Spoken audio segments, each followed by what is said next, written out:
de que forma Deus, em todos os séculos, até antes de Cristo, conduz aqueles que sem culpa nunca ouviram falar de Jesus.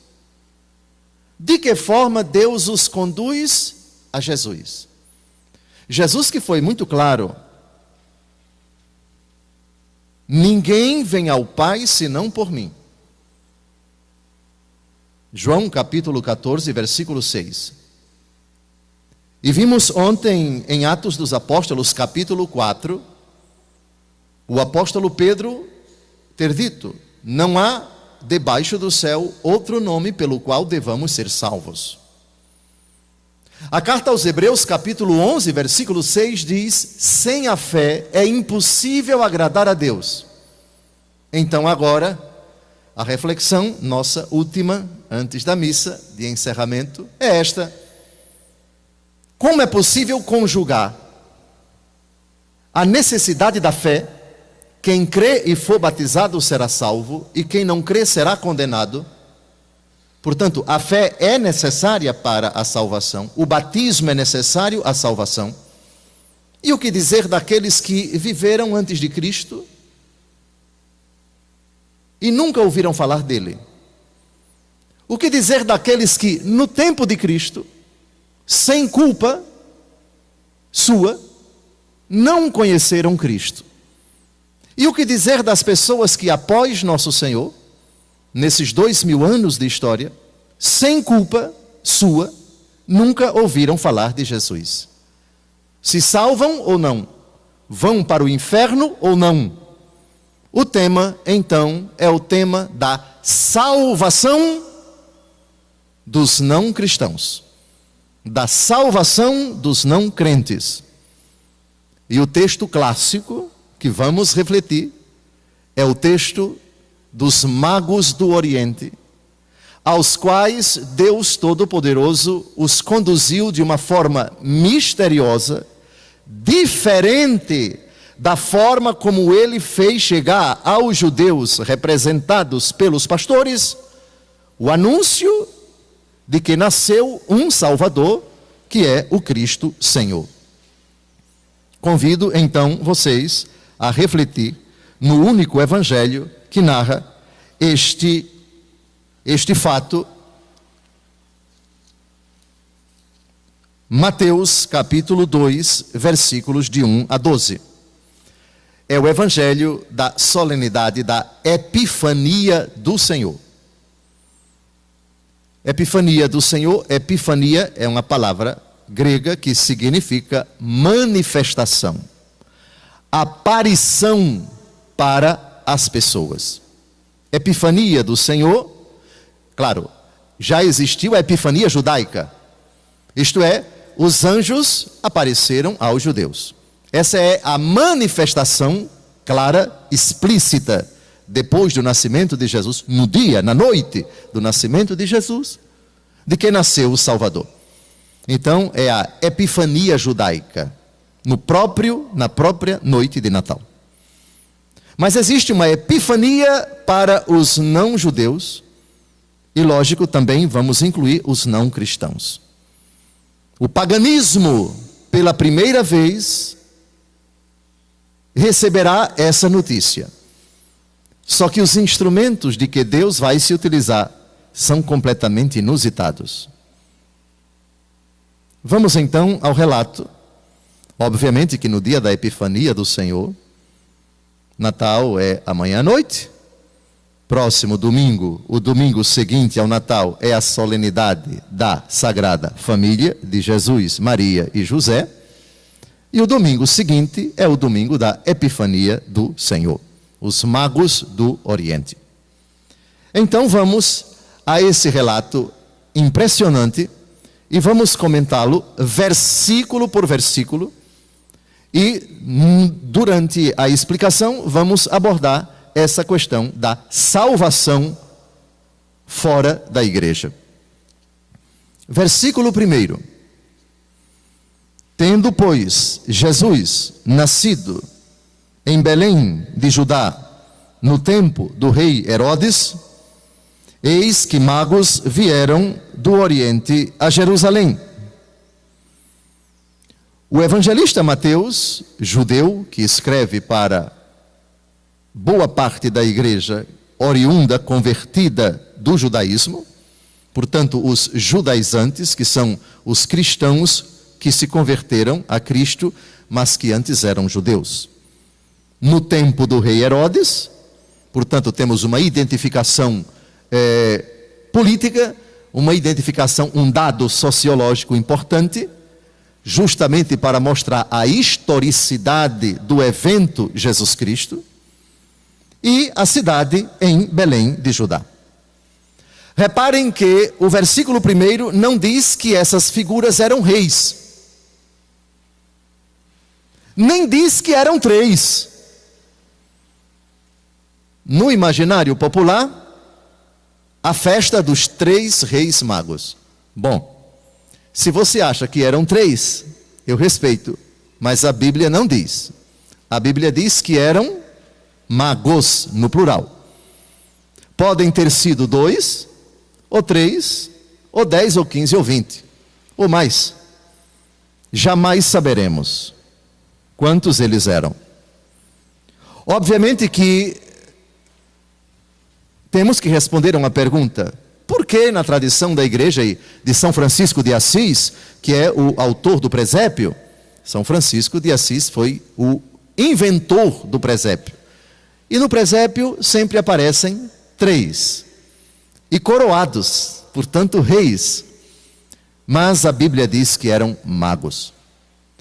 A tradução na língua grega da palavra evoca vários significados. Podem ter sido astrólogos, que é diferente de astrônomos. A astrologia, consultar os astros, acreditar em horóscopo, essa não é a fé judaica nem cristã. Respeitamos quem acredita, mas o livro do Deuteronômio, capítulo 18, considera pecaminosa esta prática, acreditar em horóscopo. Se eles eram astrólogos, não sabemos. Se eles eram bruxos, metidos com bruxaria, se eles eram praticantes de ocultismo, portanto, práticas também proibidas pela palavra de Deus, magia branca, magia negra, etc., também não sabemos. Em todo caso, magos. Magos são aqueles que praticam magia. Essa distinção de magia branca, de fazer trabalho, despacho para o bem das pessoas, e a magia negra, que é fazer trabalho oculto para prejudicar as pessoas, todas essas práticas condenadas pela Bíblia, bem se encaixam com essa figura chamada magos. Então, eles eram envolvidos praticantes deste tipo de atitude. Eles acreditavam naquilo que a palavra de Deus condena categoricamente. Muito bem. Então, como eles se chamavam? Há um livro apócrifo. Os apócrifos são livros que não eram lidos nas assembleias cristãs, porque não eram aprovados pelos apóstolos, e o critério para a leitura dos livros, seja do Antigo Testamento, seja do Novo Testamento, eram estipulados pelos apóstolos quando eles estavam vivos, e esses critérios foram conservados pelos sucessores dos apóstolos, os bispos, nas respectivas dioceses. E não é aqui o momento de nós falarmos a origem do cânon bíblico, como os livros do Novo Testamento foram sendo considerados inspirados e outros não. Em todo caso, muito se escreveu sobre nosso Senhor Jesus Cristo, que não se encontra no que hoje entendemos por Novo Testamento. E tais livros são chamados de apócrifos. E um dos apócrifos diz que os magos do Oriente eram 3, e os seus nomes, Gaspar, Belchior ou Melchior e Baltazar. Eu repito, na Bíblia, aliás, é só em Mateus que o relato dos magos aparece. A Bíblia não diz os nomes deles. Se vocês quiserem acreditar que eles eram Huguinho, Zezinho e Luizinho, podem acreditar. Se quiserem acreditar que eram José, Antônio e Barnabé, podem acreditar. E se quiserem acreditar que eram três e se chamavam Belchior, Gaspar e Baltazar, podem acreditar. Isso não altera a nossa fé. E quantas imagens dos reis vocês quiserem colocar nos presépios, fiquem também à vontade. Eles eram 2, pelo menos. Agora, por que 3? Exatamente. Provavelmente por causa da quantidade de presentes. Eles apresentam ouro, incenso e mirra, cujo significado vamos explicar daqui a pouco. A Bíblia também não diz se um levou só ouro, o outro levou só incenso, o outro levou só mirra, ou se cada um deles levou os 3 presentes, ou se 2 levaram 2 presentes e o outro levou um presente. Também isso não altera a nossa fé, não modifica em nada. Fiquem à vontade com relação a isso. Agora vamos a um texto bíblico para mostrar por que se associou reis a magos. Vamos ao Salmo 71, Salmo 71, que é o salmo da liturgia do domingo da Epifania do Senhor. Salmo 71, página 712. Cuidado que algumas Bíblias, o 71 é o 72. 71 é a Bíblia grega, que é a mesma numeração da língua latina, da Vulgata. Mas a língua hebraica, o salmo na língua hebraica, o Salmo 71 é o Salmo 72. Vamos lá ao versículo 10. Esse salmo, eu repito, é o salmo que nós recitamos e cantamos no domingo da Epifania do Senhor. E esse salmo traz uma profecia muito interessante. Leamos em voz alta os versículos 10 e 11. Os reis de Tarsis e das ilhas lhe trarão presentes. Os reis da Arábia e de Sabá lhe oferecerão seus dons. Todos os reis hão de adorá-lo, hão de servi-lo todas as nações. Bem, então reparem que aqui se fala de reis. Mas não diz que eram magos. Todos os reis hão de adorá-lo e vão apresentar presentes. Reparem o título na Bíblia Ave Maria do Salmo 71. O título é Desejos de Paz ao Messias. É um salmo messiânico. É um salmo que profetiza que chegará um dia em que os reis acorrerão para o Messias, vão adorá-lo e vão lhe prestar honras, homenagens com presentes. Então talvez, ao longo da história da igreja, se juntou o Salmo 71, que fala de reis, com a narrativa de Mateus, capítulo 2, que fala de magos, e se criou a ideia de que os magos do Oriente eram reis. E eram 3, por causa de ouro e de incenso e de mirra. Está claro? Bem, essa informação é importante para que a gente tome o cuidado. Se quiser dizer que eram reis e que eram 3, por favor, por sua conta e risco. Mas no relato de Mateus, eles eram magos. Eles praticavam o que a palavra de Deus condenava. Avancemos, então, agora, a Mateus capítulo 2. Eis que magos do Oriente vieram do Oriente a Jerusalém. Interessante. Os anjos disseram aos pastores: nasceu-vos hoje em Belém um Salvador, que é o Cristo Senhor. Mas os magos vieram tateando. Eis que magos vieram do Oriente. Não sabiam, só sabiam, ou pelo menos acabaram sabendo, que era Israel. Mas afinal de contas, Onde é? Belém, vocês sabem que fica colada com Jerusalém. Eu já disse a vocês. 10 quilômetros do local onde Nosso Senhor nasceu para Jerusalém.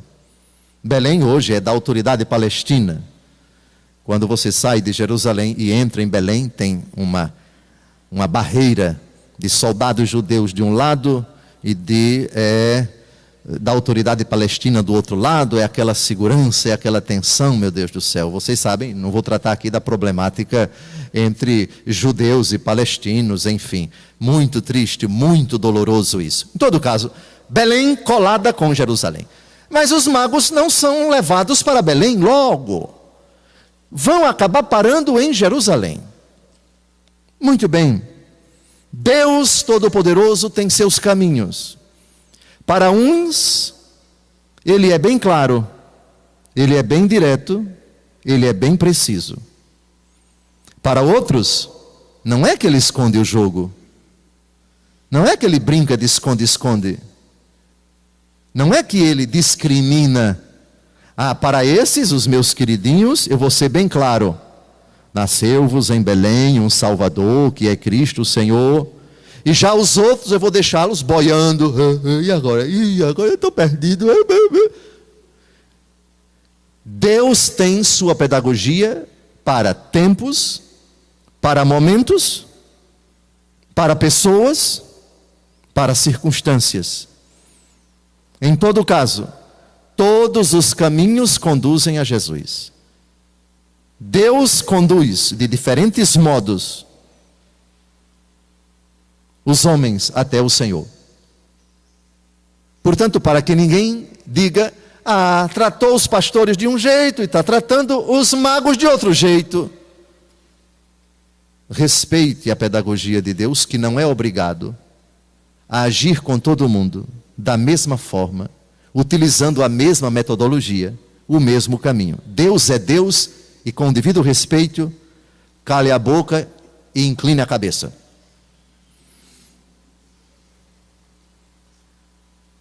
Perguntaram eles: onde está o rei dos judeus que acaba de nascer? Vimos a sua estrela no Oriente e viemos adorá-lo.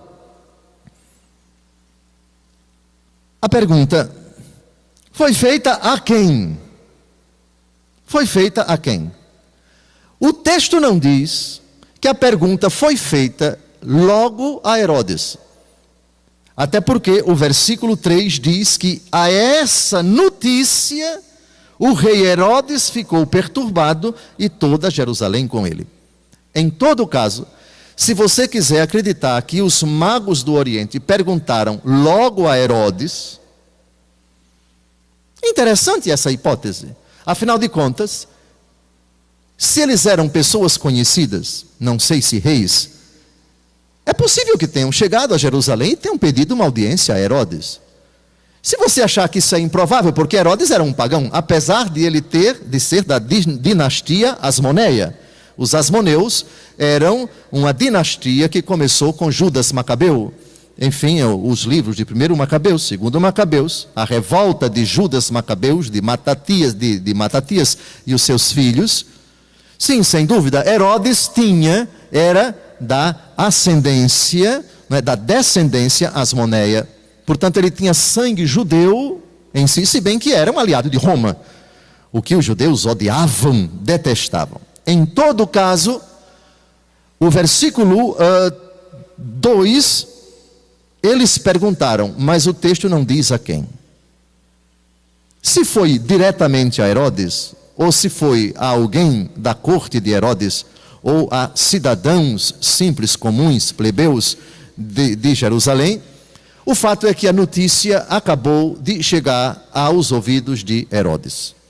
E certamente porque Herodes manda chamá-los e vai dialogar com eles, houve um momento em que eles se apresentaram diante de Herodes, que a essa altura estava perturbado com toda a Jerusalém. Mas temos ainda algo a dizer no versículo 2, onde está o rei dos judeus. Reparem que esse não foi o título do anjo quando anunciou aos pastores. O anjo disse: nasceu-vos um Salvador. que era um título também utilizado, conhecido no mundo pagão. Vimos isso ontem. Mas rei dos judeus, os pagãos não admitiam. Roma, por exemplo, não suportava. Não existe rei dos judeus a não ser César. Reparem que perigo os magos correram ao dizer isso. E aí vocês entendem por que Herodes ficou perturbado. E toda Jerusalém com ele. Vejam a contradição. Acabou de nascer Jesus em Belém. Reina a paz, a alegria, a felicidade incontida, o júbilo prorrompante, enquanto que em Jerusalém, a poucos quilômetros dali, está todo mundo apavorado. Reparem que quem ficou perturbado, vejam o versículo 3, não foi apenas Herodes, toda a Jerusalém com ele.